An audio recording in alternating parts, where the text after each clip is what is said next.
everyone, I'm Rosie Ward, and this is Show Up as a Leader. In today's episode, I had a really fantastic conversation with Lisa Earle McLeod and Elizabeth Lotardo. They are both from McLeod and More. And Lisa is a global expert on purpose-driven business and the best-selling author of Selling with Noble Purpose, How to Drive Revenue and Do Work That Makes You Proud, and also the book Leading with Noble Purpose, How to Create a Tribe of True Believers. And Elizabeth is a consultant, researcher, and co-author of Selling with Noble Purpose as well. And they really have spent decades helping leaders increase competitive differentiation, emotional engagement, and their work really debunks this myth that money is the primary motivation for most employees. And they had a phenomenal way of going about research and really recognizing this idea that they call noble purpose. And noble purpose goes beyond just employees. It goes beyond just salespeople, although that's what their niche is. They train salespeople. And if you think about it, we all likely have some aspect of being in sales, whether we are formally tasked with selling a product or service, or we are hoping to persuade or influence others with our ideas, whether it's at work or in our community or in our family. And so really this is about what is our motive, right? Are we self-serving when we are convincing, influencing, selling, or do we have other people's best interests in mind? And so we have a great conversation about this important distinction between engagement and fulfillment and how we really want to believe that the work that we do matters. We talk about how numbers and logic do not scale, but emotion and belief does. And we really talk about this whole idea of clarifying and anchoring ourselves on our noble purpose is really about how we make a difference in the world when we're in service of something bigger than ourselves and when we are at our best. And they give some great tips of things we can do right now to make an impact. And it was just a really, really great conversation that I think will have you thinking about purpose differently, thinking about how you show up in terms of interacting with salespeople if you're on the customer end, or influencing, convincing, selling others as well. So enjoy. All right. Welcome, ladies. I am so excited to have you both with me today. And I am just very much looking forward to our conversation and all the work you do. Well, we're delighted to be here. We have a lot in common. We do. Well, so just for the benefit of the listeners, I met you all through, you spoke at one of our Conscious Capitalism Twin Cities chapter events. And it was so interesting because your books, Selling with Noble Purpose and then Leading with Noble Purpose. And I have to tell you, I was just chuckling and thinking about my history with sales. And I want to put that out there for the audience because they might be like, well, I'm not a salesperson. Why am I going to listen to this podcast? And I would say that, first of all, every single one of us interacts with a salesperson at some point in our life. And I don't know about you, but the way I was thinking about this is I know you officially obviously do training for sales and organizations, but I was thinking about, like, I've never considered myself a salesperson. Yet if you are trying to persuade or convince people of an idea, whether it's in your neighborhood, whether it's in your family, right? If you're consulting, certainly, like there's a sales aspect to it. And when I think about salespeople, my husband laughs at me because I cringe. Like, I hate going car shopping. I hate going furniture shopping because I feel like it's the person who pounces on you and all they want to do is freaking make money and they don't give a rat's behind about you. And we write about this in our new book, Rehumanizing the Workplace. But for a while, for about 7 years, I worked in an insurance broker, which is high sales organization. And there was a clash on many levels, but one of them was the salespeople, they have quotas they're trying to meet and they're trying to get their commissions. And I was in the consulting arm, and the solutions that I was trying to provide a lot of times were contrary to like the vendors that they got kickbacks from. But I was like, this doesn't work. And I was really frustrated because I was like, well, why can't we just talk to them about what works and what doesn't work? Rather than, because you have an agreement with this vendor, or you're going to get a higher commission this, or it's going to look better for the bottom line of the organization. So anyway, I just share all that because I was just reflecting on my background of being in a sales organization, of being a customer of salespeople and whatnot. And I just think that you obviously go beyond sales, but it really got me thinking about I don't know, how we show up differently and how wonderful it is when we have people who we don't believe have a hidden agenda, where they really, truly want to serve us or connect with us or get to know us. It's just such a different experience. So anyway, I just wanted to share that as a background. Those are my rambling thoughts as I was like, I don't know. I'm thinking about sales in a whole different way. Well, you're not alone in your original thought, because for so many people, sales is about talking someone into doing something that they either don't want to do or that is not actually good for them. But what our research tells is a very different story, that the best salespeople, be they selling something tangible, intangible, or simply convincing other people of their ideas, the people who are actually the most successful about getting other people excited about their ideas and their products are the people that have the customer's best intent in mind. And the data actually tells us that you're not the only one that doesn't like those pushy, grabby salespeople, because they tend to be mediocre performers. The top performers are these people that we say sell with noble purpose, who truly want to make a difference. And that applies whether you're an actual sales team or whether you're just trying to get people engaged. Yeah. Love that, because think about how much in an organization, like let's say I'm not in a formal people leadership role in an organization. I'm an individual contributor. I don't consider myself part of any kind of sales process, but yet maybe you have an idea or you came up with a project or a better way to do something, and you're trying to influence, right? Or you want people to listen to you, or you want them to be engaged. I feel like it's universally applicable if we think about it on a broader scale. It absolutely is. And every organization needs those people who will lobby for their ideas, who will take the collective best interest at heart. And we don't typically think of that as a sales role, but you're exactly right. Elements of sales are there in every successful role, whether you're trying to convince your CEO to go through with a merger and acquisition, or whether you're trying to lobby for, Pizza Hut instead of Chinese food at the holiday party. Sales is beneficial to every seat. Yeah. So can you say a little bit more then about the research and how that influences your work and just what you've experienced and seen? And I would say particularly, I feel like in 2020, because this is times that we have not been in before, there's been a whole lot of people needing to come up with new ideas, or let's try this, or let's get out of our comfort zone. Yeah. And so, as you said, a lot of the work that we do is with sales-driven organizations to help them improve the way they engage with customers. And I'll tell you the research and then the personal side of this. So the research says, beyond a shadow of a doubt, the salespeople who sell with noble purpose, who truly want to improve life for customers, outsell salespeople focused on targets and quotas. And that research is solid. Here's what's happened during the times we're in. The crisis, the health crisis, the financial crisis, the social unrest has created an environment where two things are happening. One, we have a growing chorus of customers saying, are you here to help me, or are you just trying to close me? Because when you do everything over Zoom, motive becomes more transparent. And then the second thing that we're seeing is from so many of our clients is when they send everybody home, and you had to, you didn't have the nice office, you didn't have the lunches, you didn't have any of those things, and you're facing this huge crisis, people are starting to ask, like, who am I and why am I here and why does my work even matter? So you have these two converging things, this existential crisis of employees saying, does this job matter? Am I just like waking up and doing Zoom at my kitchen table just for nothing? So you have this emotional engagement crisis of employees. And you also have this competitive differentiation crisis out in the market where customers are saying, why are you here? And so for those two reasons, this methodology of selling with noble purpose has met the moment. Yeah, I can add some research flavor to that. What we saw in the research, even prior to the coronavirus crisis, is that employees who are tapped into why their work matters, who feel that level of fulfillment at work, they're not only higher performers, no matter what the metrics of their job are, they're more engaged with the organization, they're more likely to stay long term.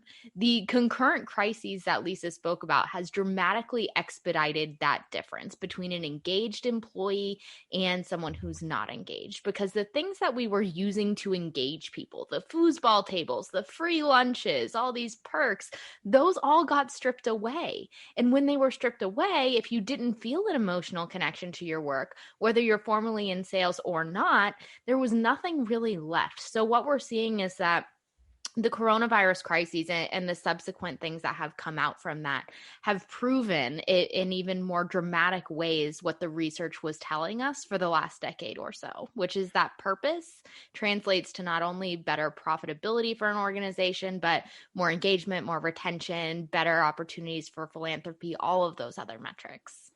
Well, I love that. And I think you bring up a really good point that we always try to distinguish is there's a huge difference between engagement and fulfillment. There's a huge difference between perks and actual workplace culture. And when people were confusing culture with what we would say climate, so the foosball tables, the lunches, the stuff that is nice, but it's the cherry on top, that's not your culture, right? That's your environment. And when you have a dispersed workforce or you have people who, they're just, their work lives have been disrupted, you're right. They have to have something else to have them feel fulfilled, to have them feel connected, to have them feel engaged in their work, and I think about this even beyond work. I was thinking about this with school, like how challenge it is to try to, my son used to love going to school, and to try to have him engaged in school when they are now full distance learning. They were hybrid. Now they're all stuck at home because things are shutting down, have shut down in our state again. So, it's just this, how do we, if we don't help people find that noble purpose and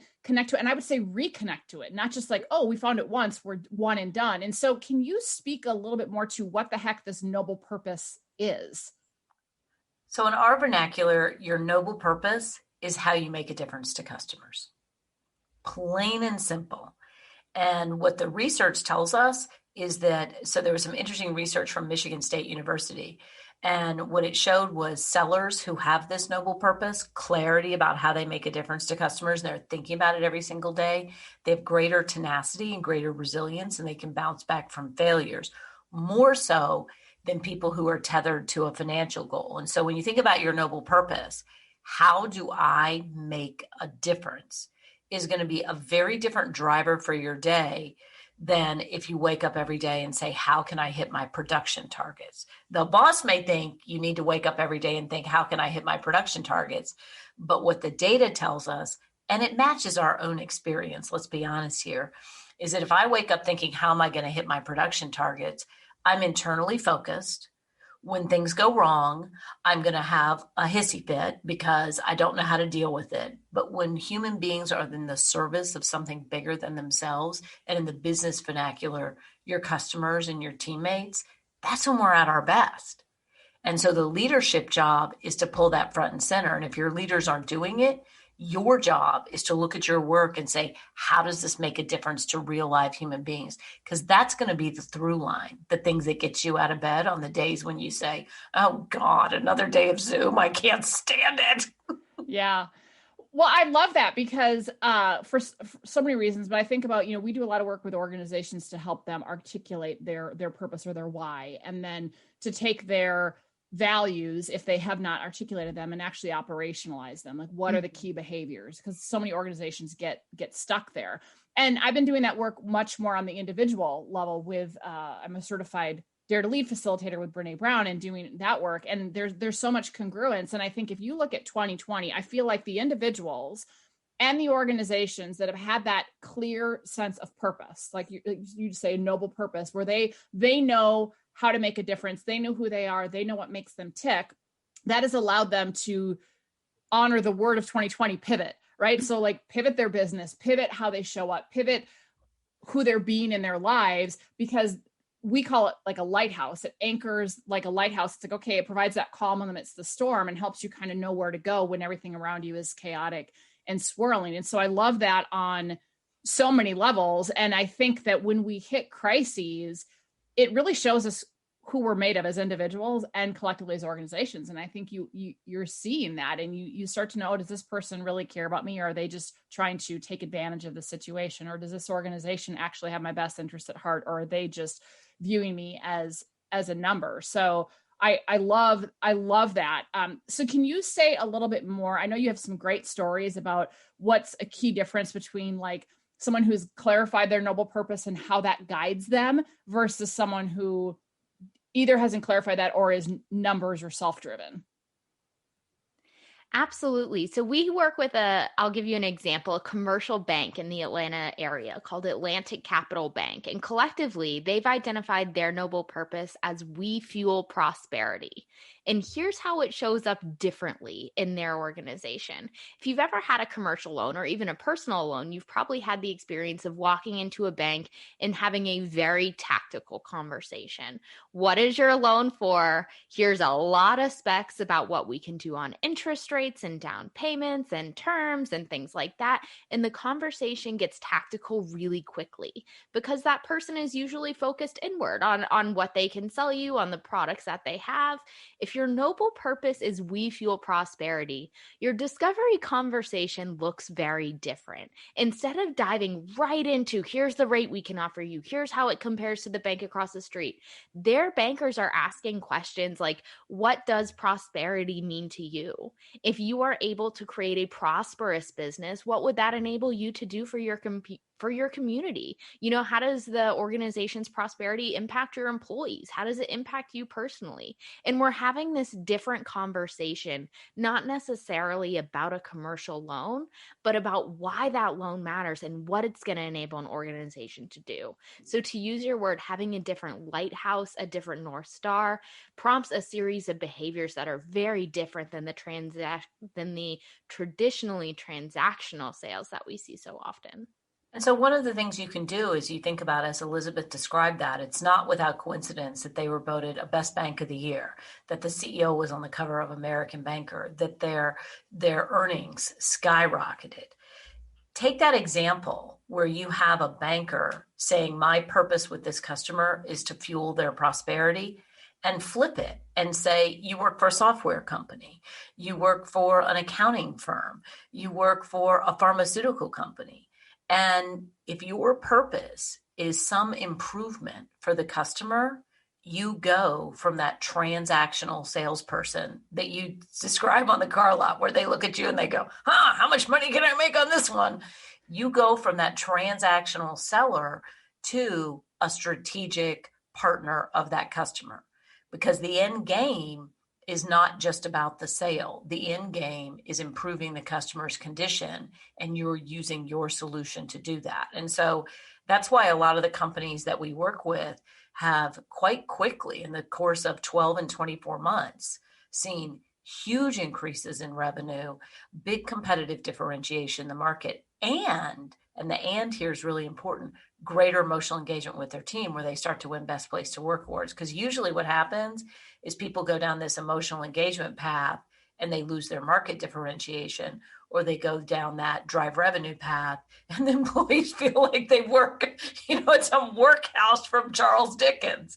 And so if you think about the example Elizabeth described, those people are getting both of those things.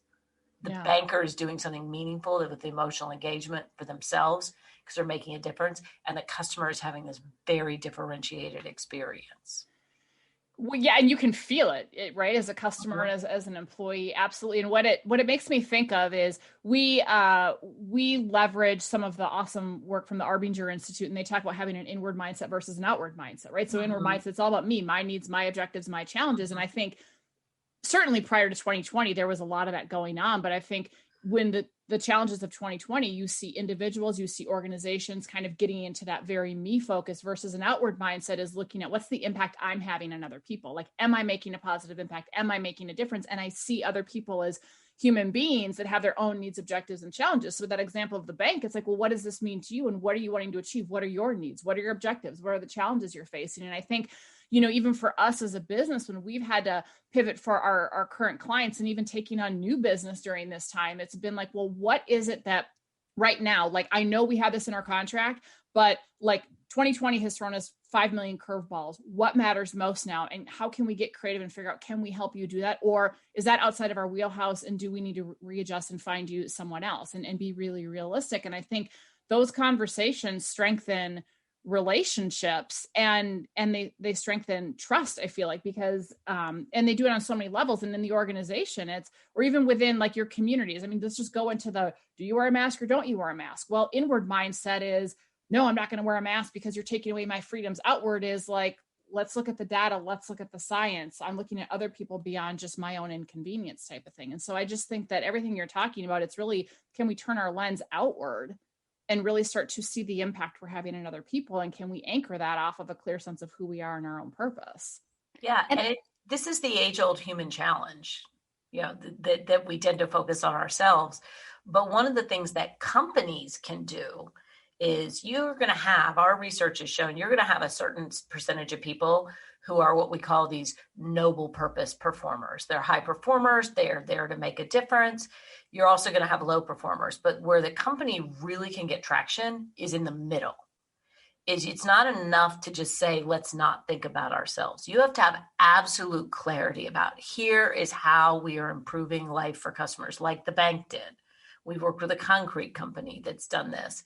A lot of different people. So it's not industry specific. But if you don't provide your people with clarity about, here's how we make a difference to customers, then you've just got this sort of vague, be a nice person, mantra, which in the face of fear and uncertainty sometimes goes out the window.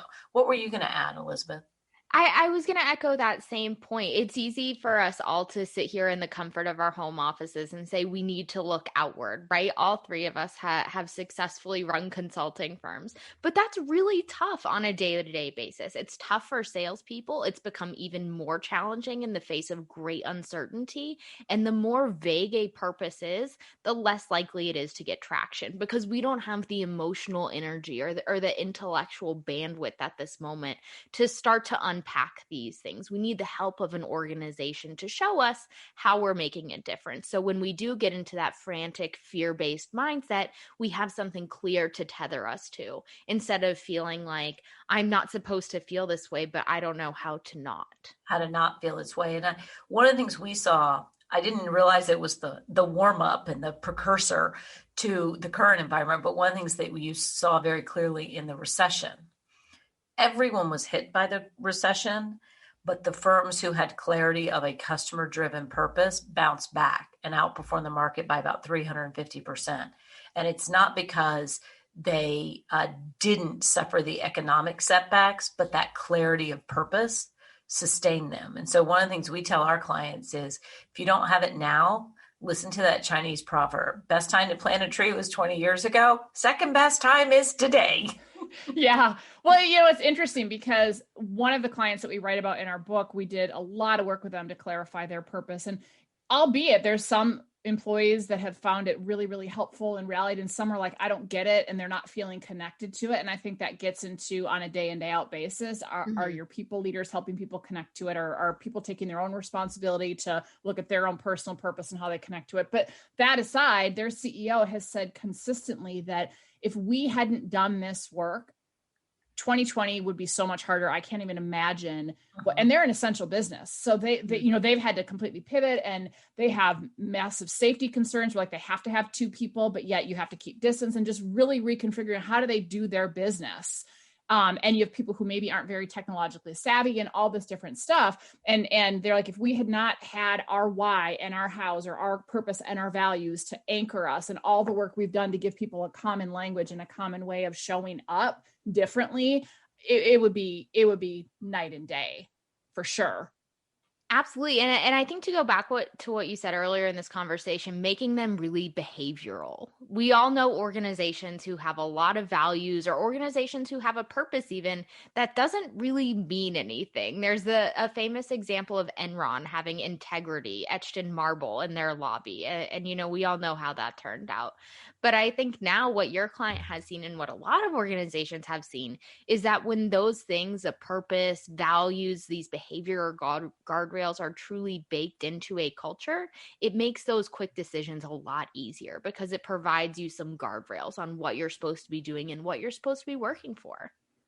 Absolutely. And I would take it, I'm always like integrating the organization with self. So I just want to go back to individuals can do this, right? So if I'm like, oh, my organization hasn't done that work, or I'm frustrated because there isn't clarity of purpose, with what you said, it also works in the individual level. So this exercise that we walk people through of clarifying their core values, and then what are those behavioral guardrails. And I will tell you, I have mine literally sitting here on my computer that I look at, and it says, these are the behaviors that are in alignment. These are the behaviors when I'm out of alignment. These are the early warning indicators I'm getting out of alignment. And I anchor myself in it multiple times a day, particularly if I'm feeling stressed or I'm going into a challenging situation. It really does provide that anchor. And so I think that people can do this work on an individual level and think about, how do I make a difference? It's a core human need to feel like we matter and we're heard and seen. So when you think about how do I make a difference in my family? How do I make a difference in my neighborhood, in my community, in my work team, in the list goes on. And when I'm at my best, what is that noble purpose, right?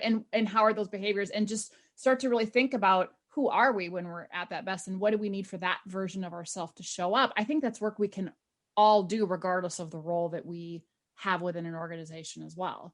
Agreed. We absolutely can. And to wait for your leadership to do it is to abdicate personal responsibility. And so one of the things that we try and do with folks is, as an organization, is identify who are you on your best day so that you are clear and explicit about that, so you can remind yourself on your worst day.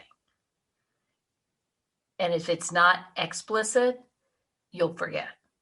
And so a lot of the work is around taking what's implicit in an organization, because if you have an organization, you are already making a difference to your customers, or no one will be buying from you. So you wouldn't exist. Yeah. You're doing something, and taking that and making it absolutely explicit. And I often say, getting clear on your noble purpose as an organization or as an individual in your job about how you make a difference, what it does is it doesn't necessarily make all the things that you do easier. I think Roy Spence said, doesn't make your decisions easier, makes them clear. It also doesn't make your task necessarily easier, but it infuses them with meaning. Yeah. And that is what people need now. Because otherwise every day is just this rinse and repeat. I've heard different acronyms. It's Groundhog Day. It's time to make the donuts again. Every day is just a rinse and repeat. And if your people on your team and your organization are feeling like that, it is only a matter of time before they do what we call the quit and stay, which is when they quit caring, but they stay on your payroll, and you cannot afford that. Yeah, I say it's the I quit but forgot to tell you. Yeah. Well, what it reminds me of, because I know, Elizabeth, I love that you always go back to the research, because we're always big about grounding ourselves in science, but the work that Amy Rosnewski and colleagues have done on job crafting and looking at, there's so many examples, but this is relevant for 2020 and the pandemic, of looking at hospital workers, in particular, the cleaning crews. And a lot of times these are very low wage earners. They're kind of not even thought of, or when we think about now, we think about the doctors and the nurses and the heroes and whatnot. But let's be honest, infection control is massively huge. And when they looked at, it was 10,000 plus hospital cleaning crew. And you look at those that I would say have that noble purpose versus those that didn't, that use it as a job.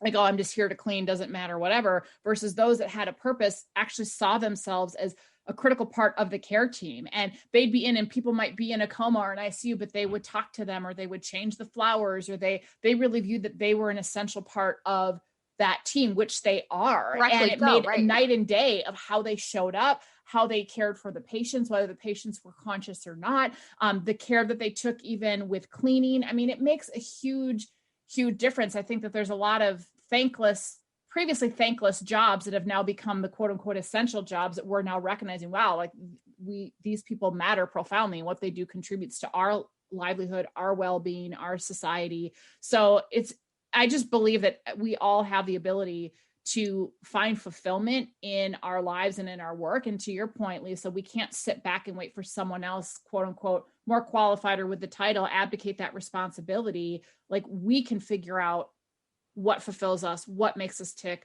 who are we at our best, how do we contribute? And that's work we all need to be doing.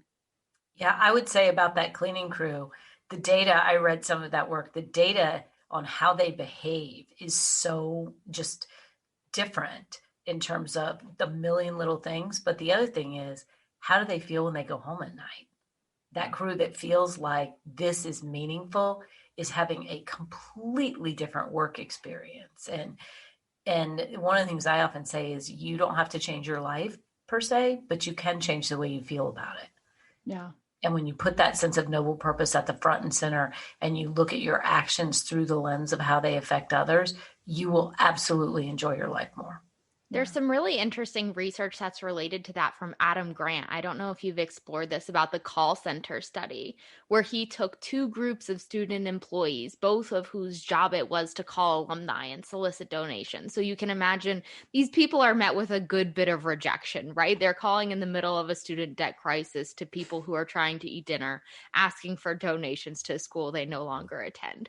It's a tough job. Yeah. But what Adam Grant determined was that this group, we'll call them Group A, who spoke with a student who was receiving scholarship money and were told, the donations that you're soliciting help students just like this. They talked to the student about what he was studying, about why he was on a scholarship in the first place. That group performed almost twice as well as the group who was just given their job responsibilities. And the same thing played out with the hospital sanitation study. When people are deeply connected into why their work matters, they are more emotionally engaged. And because of that, they go above and beyond in their performance. They stay on the phone longer. They make more calls. They're more authentic with their questions. And it shows up in the numbers, which we know are a lagging indicator to that early belief.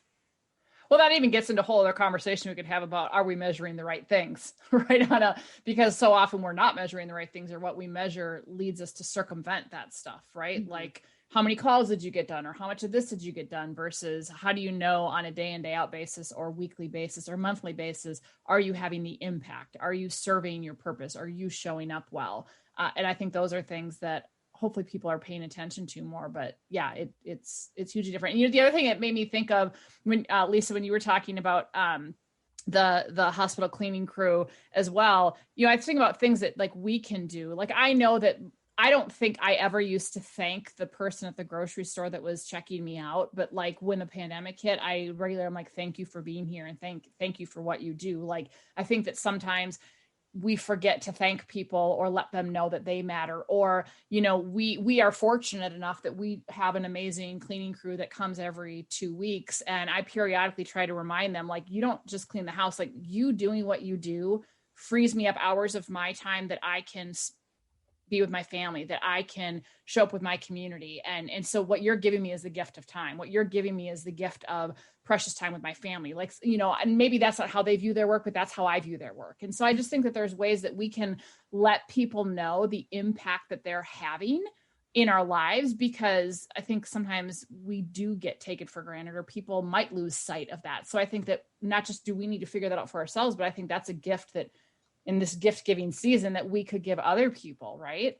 Absolutely. And I think when we do things really frequently, we often lose that emotional tether. So to use your cleaning folks as an example, you have that experience once every 2 weeks. They're probably cleaning multiple houses per day. And the same is true in an organization. We're talking to multiple customers per day, but that customer might only be talking to one vendor. So if you are the one person, the person who's only experiencing it once, the person who's interacting once and not doing it on a daily basis, taking the responsibility to show that person why it matters and that it's not a rinse and repeat task that it might feel like to them is a really, really important thing we can do as communities. Yeah, I love that. So I know we've been talking a lot about the noble purpose in sales, and I want to make sure we also touch on your second book, which is also around noble purpose, but it also gets into the premise behind this whole podcast of leading with noble purpose. And I love your subtitle of how to create a tribe of true believers, because in our new book, we talk about these 5 rehumanizing principles, and the 5th rehumanizing principle we say is find your tribe. And I don't know about you, but there's a lot, particularly with the social justice crisis, there's a lot of, debate or whatever around the word tribe. Like, tribalism is bad, like when you're around people, but we chose to use the word tribe because when you go back to the definition, it's really about a group of people that have your back, right? And how do you really, that are connected? And certainly anything can be taken to an extreme, but that's really the way we were looking at it. And so we always look at that we're neurobiologically hardwired to be in connection with other people, that we're not meant to do this alone. And really how do you diversify your relationships and connect with people who are different than you and build momentum and energy for there. So that's how we look at the find your tribe principle. And so I'm just curious, when you think about the noble purpose, you talk about from the sales standpoint, but can you talk a little bit more about this whole idea of then leading with it and really how you're looking at that idea of creating a tribe of true believers?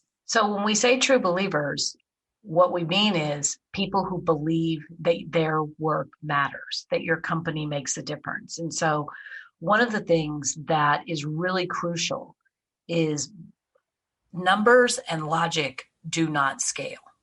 Belief scales. And so as a leader, you want to create a shared belief that what you're doing matters. And this is not meant to be inauthentic or manipulative, but you want to create a shared belief around everyone in your organization around how your organization is improving life for customers and the world. And so I just will give you an example. One of the leaders that we track in that book is Mike Giannoni, who was the CEO of Blackbaud, who's a client of ours. And the difference between when he did his town halls, where he went over a review of the numbers and the strategic plan, versus after we started working with that organization, he made a decision to do his town halls, his quarterly CEO town halls, very differently. And instead, he said he spent about 5 minutes on the numbers, but the majority of time was bringing in customers and showing how they'd improve life for customers. So what he did was he scaled a belief across an organization around this is how we make a difference in what we do. Not surprisingly, about 6 months after he started doing it, they had a major innovation breakthrough. And he's since been named to Forbes list of top 50 innovative CEOs. And the reason was because instead of just talking about here's our results, he built belief around how we make a difference to customers. So that gave everyone a sight line. Engineering, product development, marketing, everyone had a sight line to how they make a difference to customers. So that's what we mean by the tribe of true believers. People who believe that their work matters because they have absolute clarity about how you're offering, not just that you're good people and you give to charity, but how your actual commercial offering makes a difference to customers and in the world. It reminds me of, there was a commercial years ago, and I actually had the video that I used in some presentations, when we could be in person, depending on what it was, but it was an old GE commercial. And it was where it was one of their manufacturing sites where they make scanning machines or something like that. And they brought in a small busload of cancer survivors that had been helped by the technology that these factory workers made, right? And meeting them and there's tears, and it's like, I don't know if you realize that what you do on a day in, day out basis, like granted that's saving lives, but you go back to the cleaning crew, or you go back to whatever, it's like, yeah, when we can connect that, hey, our work matters, and this is the difference that we're making, and we don't just sell this widget or fill this order or do that. It's so powerful. And the other thing it makes me think of, and this, I know Simon Sinek talks about this and the Y Institute talks about this, but just when we look at, you spoke about something really important, Lisa, that our brains, we're emotional creatures. We're not logical creatures. So we make decisions from that limbic part of our brain that I feel connected, I feel I matter, whatnot. And it's the other part of our brain, like the neocortex and stuff, where we put the language, but the decision neocortex, the logic, the analytical, that's not where we ultimately make decisions. That's where we put the language to help support what we're feeling, what matters, what we connect to. And I think so often when we're trying to convince somebody, I know I will speak to, like, in human resources and in the wellness industry or wherever you're trying to convince people of an ROI, we start immediately going to that logic. We start going to analytical and the data and the research, and that stuff is important. But if you don't paint a picture where they believe and see what's possible and what's different, or you're trying to roll out a new program in the organization and you haven't connected to the employees on that emotional level, it's not going to get very far. Absolutely. And I guess I'm having a moment of looking in the mirror, right? As someone who always goes to the research and is really eager to talk about that and wants to talk about how these things play out. What's more effective for our own business is to talk about, why do you do this? Are you feeling connected? What would feeling more connected do for you? What would feeling more connected do for your employees? And of course, we have the research to back up why that matters. But before we dive into that, let's have a really personal conversation. Something tells me you don't want to feel like you're working in a sweatshop, and that your employees would probably say the same thing. So I think you're dead spot on connecting on that personal level before we get into the nuts and bolts of decision making. Well, and I'm right there with you because I'm a research geek and I go to the numbers and I think with the work we do, I feel like I used to say that I felt like I was a salmon swimming upstream for years. And now with finding a tribe, like I'm not by myself anymore. Right. But when you're challenging paradigms or when you're challenging business as usual or the status quo, you've got to have some data to back you up or people won't listen to you. But that only gets you so far, right? They might perk up, but then what else? Or like you said, you can talk to them on an emotional level, but then they know that, oh, I better have something to back it up. So that's why I get geeky excited that there is such a growing body of research that just keeps compounding. I feel like year after year that further supports the stuff where 10, 15 years ago, people looked at me like I had, 4 heads, like, oh, that seems like a nice idea, but nice try. And it's like, no, like really. So I get excited when the data supports it. Right. Well, I'll give you, a lot of people listening to this might be saying, okay, I get the data story, but what do I do? So I want to give 2 things that people can do that are super easy that you can do no matter what the level. They will have a big impact on you and if you're a leader on your team. Number 1 is simply adjust your airtime. What we work towards for all the leaders we work with is 50% of your airtime, your leadership airtime, whether that's at a meeting, in your writing, in your town halls, 50% of your airtime should be spent on talking about how your solution makes a difference, ideally to customers. So if right now your airtime is 80% on your internal numbers, shift it and do 50% customers, 50% numbers. That will make a big difference to your team.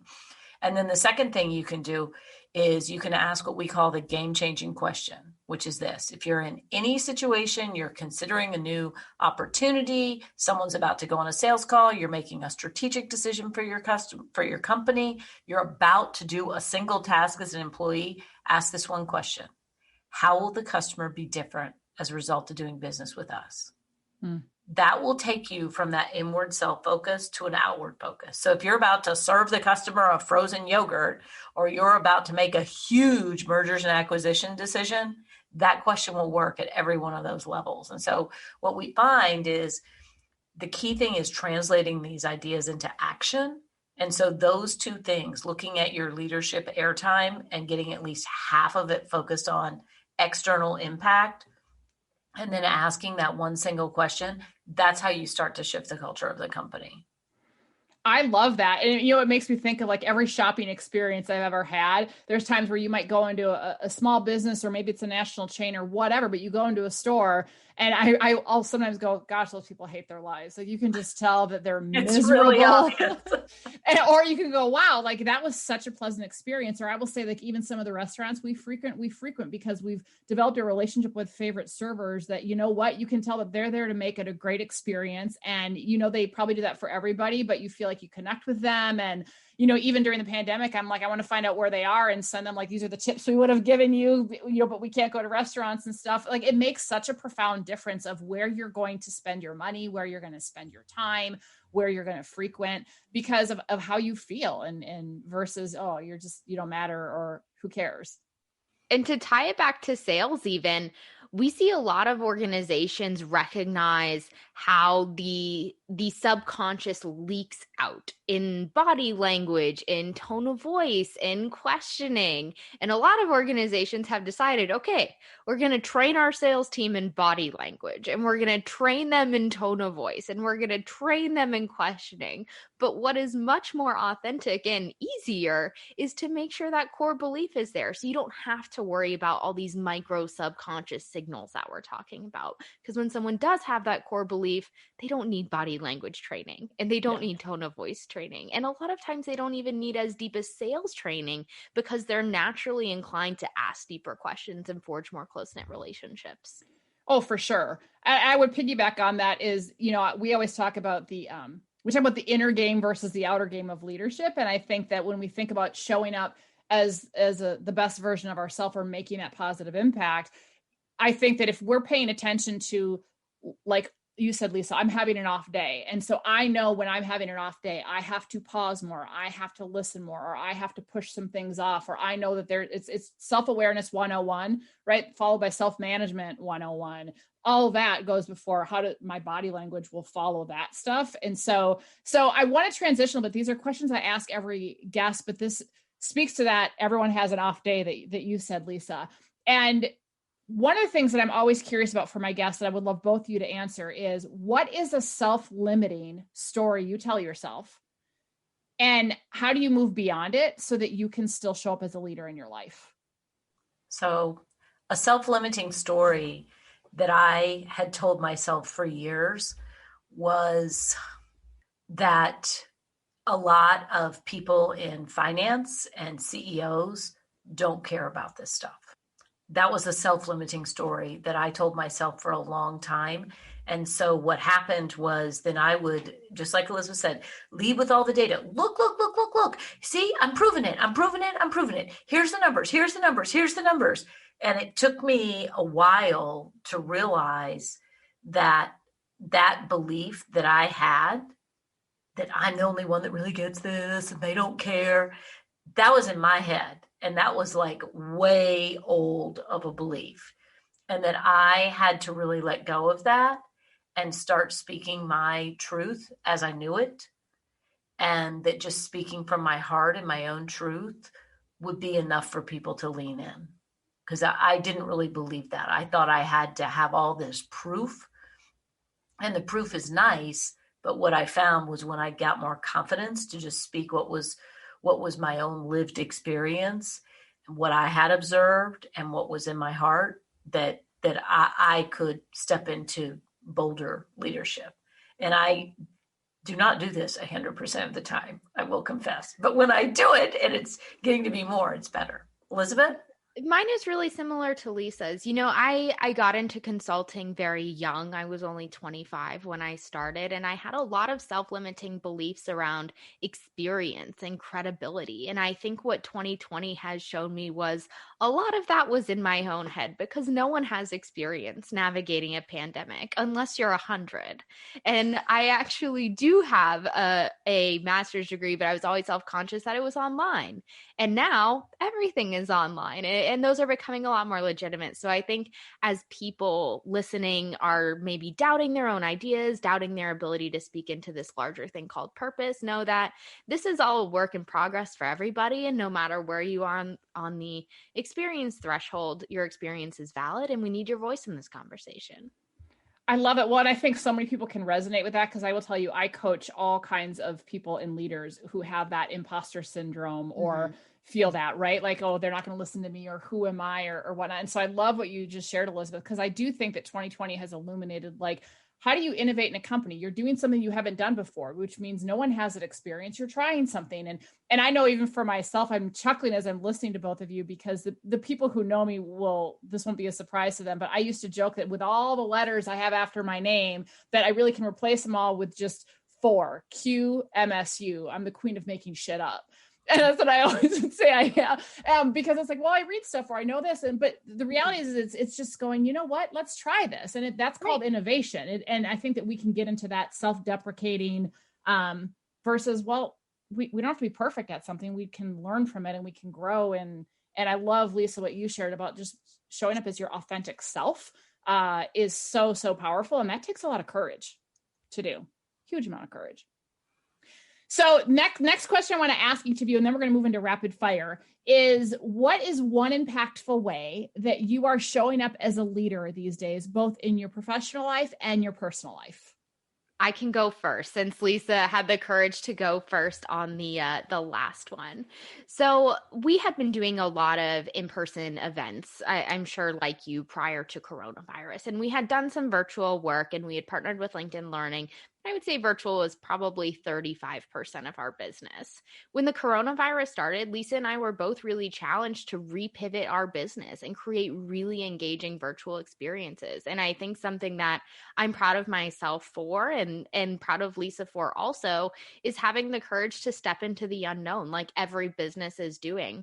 We saw March, April, May, even June, and in some cases even now, a lot of people holding their breath and waiting for things to get back to normal.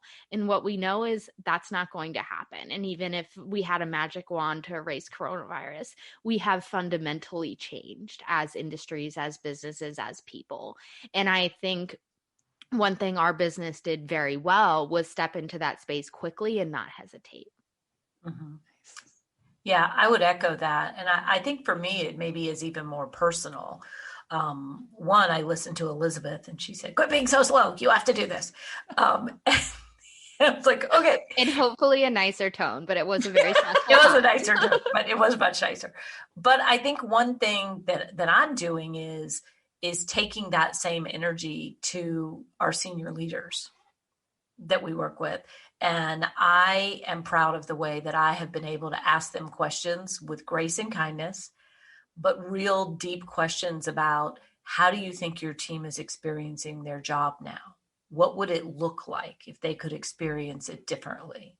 And I say with grace and kindness that to ask the questions, not assuming that I know the answer, not assuming that they have good intent or bad intent, but just to really ask some questions that give people, leaders, especially senior leaders, the chance to pause and say, what do I want this to be?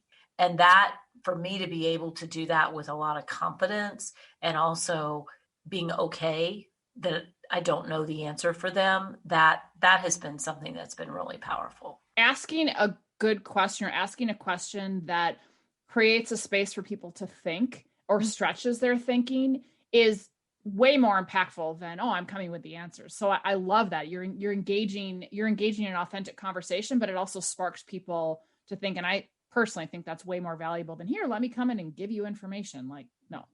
And it takes more planning and it's harder. So one of the things that I will brag on myself that I've been doing is, shocker, putting space between my calls. So I have more time to think and plan. Yeah. I love that. Well, are you ladies ready to play our quick questions, our rapid fire question section? I hope so. We are. Who's going to go first? Are we both going to do both questions? Or? Yep. We'll just go. So how about we'll just do this? So for each question, whoever wants to go first, but we'll try to, Lisa, Elizabeth, we'll go in that order and we'll just ping pong. So cool. The first one, for each of you, fill in the blank. Living authentically is very challenging. Not having to use your customer service voice. I love that. When the world is presenting an opening, but you don't feel like showing up as a leader, what do you do? Pass it to someone who can. I like it. Ask myself if the feeling is temporary. Nice. Don't make a decision based on a temporary feeling. That's fantastic. When's the last time you were courageous and how did you show up? I had some challenging conversations about race with some of my Black friends, which actually wasn't that challenging because I could listen, but I had some challenging conversations with about race with some of my white friends. And I should mention that I am white.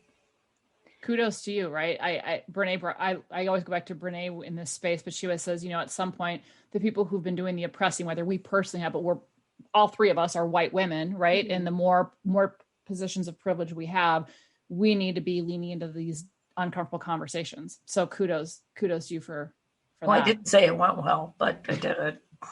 Yeah. You know what? We're all learning. So yeah, kudos. Elizabeth, how about you?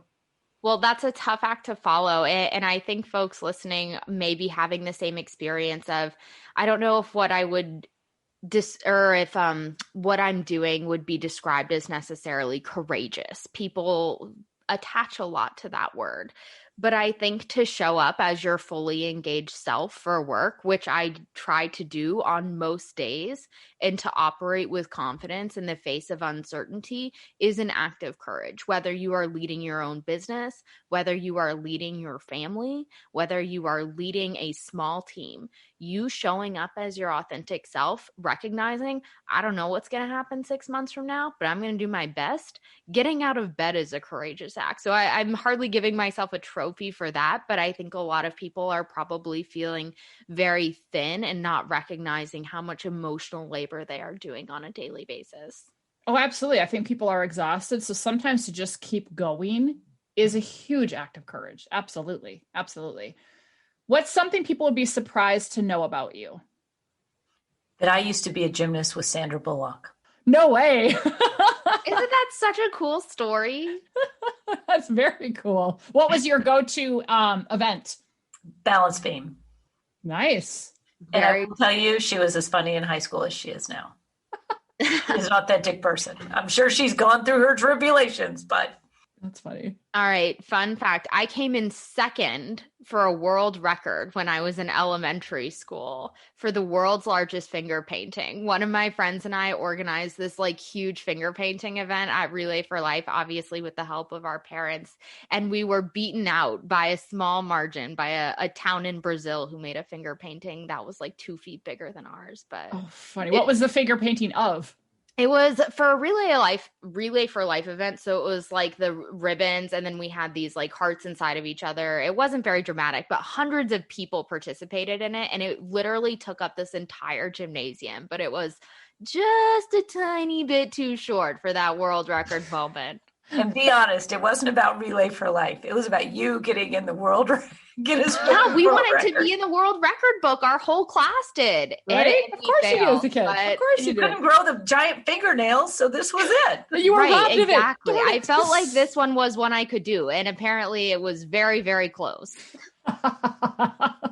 Well, hey, there we go. All right, so we're going to turn to kind of some of the funny ones. So this one I love doing. It's a great icebreaker, so feel free to use it for any of your gatherings, but it's the 4 C's. So this is if reality was not a consideration, if money was no object, etc. What car would you want to have? What country would you want to visit? What cuisine would you eat? It does not have to be related to the country. And what celebrity, living or dead, would you want to eat that cuisine with? So we'll start with car. I want to do them all right now. Okay, do them all. Go for it. Okay, go. I'll think. I would be driving my Alfa Romeo convertible to a chalet in Italy where I would eat pasta with Barack Obama. Lovely. That's very specific. That's fantastic. If he's listening, up with that so fast? I'm really available right now. Yeah, right. We got you. Elizabeth, how about you? I think I would probably drive a convertible too. I've always wanted to drive a convertible. I don't know which type. I don't know much about cars. A nice one, maybe with leather seats. Any country in the world. I would love to go to Iceland and maybe see some of the northern lights. I am always a sucker for Asian cuisine, and any type of sushi is something that always floats my boat. And any celebrity, living or dead, that's a lot of pressure. I would probably pick someone who was alive at a time when I wasn't, like a Holocaust survivor, a World War II veteran, a civil rights activist, someone who had an experience that was so different than what I've experienced. Nice. Love that. That's better. I want to go back and pick somebody else. Okay. No, Obama, I'll still no go shade on Obama. If you're still listening, Barack Obama, I'll go. Don't be offended. That's okay. I have a list of cuisine depending on the mood, right? Do I want to laugh, or do I want eye candy, or do I want thoughtful conversation? So it's okay. You can have variety. But all right, your favorite go-to movie? I already know Lisa's. Ooh, I changed it in recent years. Oh. The Greatest Showman is my new go-to movie. I love it. I can listen to those songs. I was going to say that one. Oh, I agree. It's fantastic. It's fantastic. And everything, the rags to riches, he had this bigger purpose, the dancers, the long-term marriage made sexy. I mean, that's all pretty good stuff. Yeah. I definitely love The Greatest Showman. I thought the new Mulan was really good too. It came out on Disney Plus, so no one got the theater experience, but I thought that was a really interesting interpretation on the classic.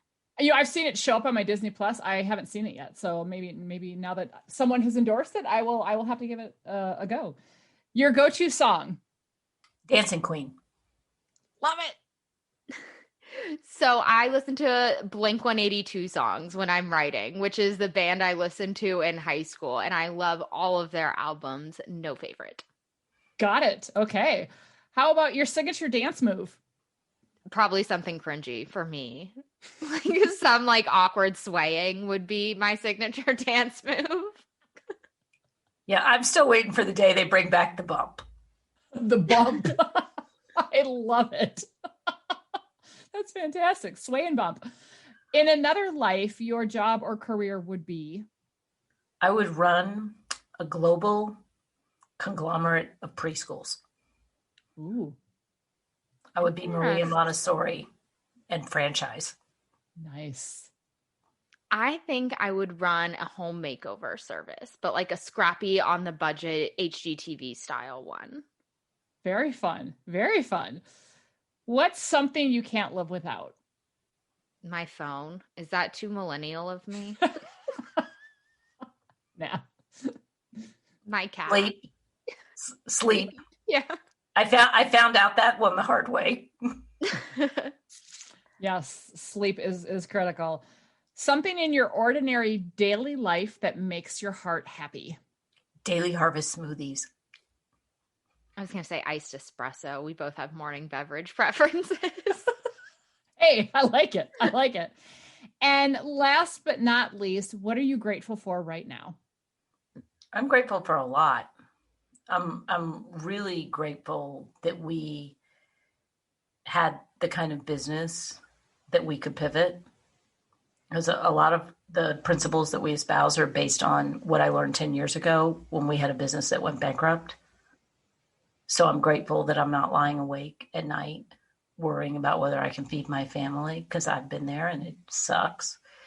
And I'm grateful that as much of a dumpster fire as this year is, I'm grateful that a lot of issues and voices that needed to be lifted up have been lifted up in ways that we now have to or get to deal with.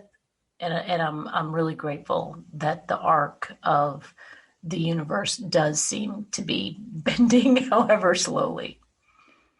I agree with that. I found myself really overwhelmed with gratitude for our clients this year. And I'm sure you've seen the same thing, Rosie. We do a lot of work in the purpose space and the behavior space. And it's always a question mark whether that'll actually be lived in a time as challenging as this. And I have seen so many of our clients step into a space with great courage and vulnerability of purpose and staying true to their magnetic north. So I think that has been really encouraging to see. And I think it's a huge, huge arc in the universe that so many leaders are doing this. That's awesome. Well, I want to thank you both for having this conversation. I want to thank you for your work. And I think, if 2020 has taught us anything, it's taught us a lot of things, but I really do think this whole idea of, can we just take time to ground ourselves as individuals and as organizations, right? Find that lighthouse, find that purpose, and let that guide us of what do we need to make a difference and be our authentic selves. I mean, I just imagine if we all started to do that more regularly and consistently, how amazing our experiences would be and how different our world would be. So I thank you both so much for all the gifts you're bringing to bring this important topic out to everybody. Well, likewise, in your work with rehumanizing the workplace. And thank you for having us on this show. It is always great to talk about not only why purpose and authenticity are important, but how people can actually live them in the cadence of day-to-day business. Why the Greatest Showman is a metaphor for everything good in life. Right? This is me. I love that. Thank you so much, ladies. Such a pleasure.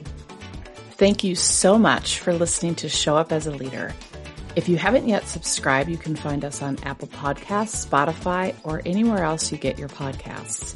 I'm Rosie Ward, and you can find me online at drrosieward.com, where you'll be able to sign up for my newsletter, check out the books I'm reading, and hear from the people I'm talking to.